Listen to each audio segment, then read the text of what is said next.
Mitäs Santeri, tykkääksä taiteesta? Ei, mikä on taide?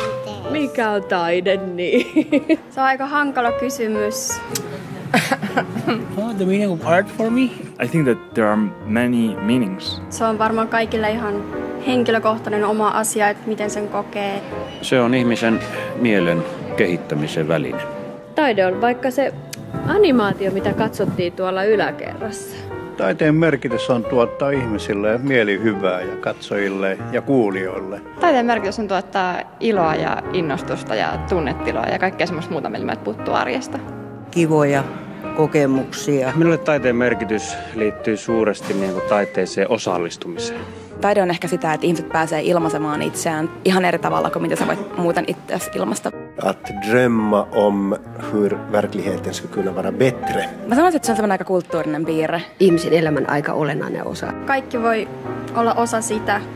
Se on mun mielestä hienoa. Sillä on tämmöinen yhteiskunnallinen ja kulttuurinen merkitys. Aiheuttaa keskustelua ja herättää erilaisia tunteita. Se on henkinen pääoma. Se virkistää. No musta elämä olisi tosi tylsää, kuivaa, kurjaa, jos ei olisi minkäänlaisia taidemuotoja saatavilla, eikä nähtävillä, eikä koettavilla. Komaripuusta on taulun seinä, niin se pitää olla, että se ymmärtää. Eikä tarvitse arvata, mitä se on. Henkilökohtaisesti niin taide tuottaa mulle niin paljon iloa ja riemua, että pidän sitä hyvin tärkeänä. Mä koen, että se on vanha ja sekä tällainen moderni taide niin puhuttelee. Siis ylipäätänsä kirjat, valokuvataide, maalaustaide. En olisi varmaan järjessäni, jos mä en olisi sen parissa puuhastellut niin kuin nuoresta asti.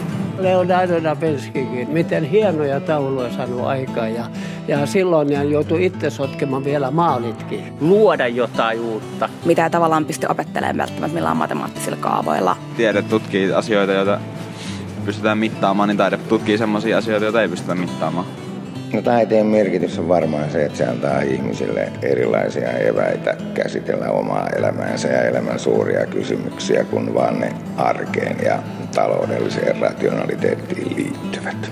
Art is something that you have to treasure, and keep it. Yeah, that's it.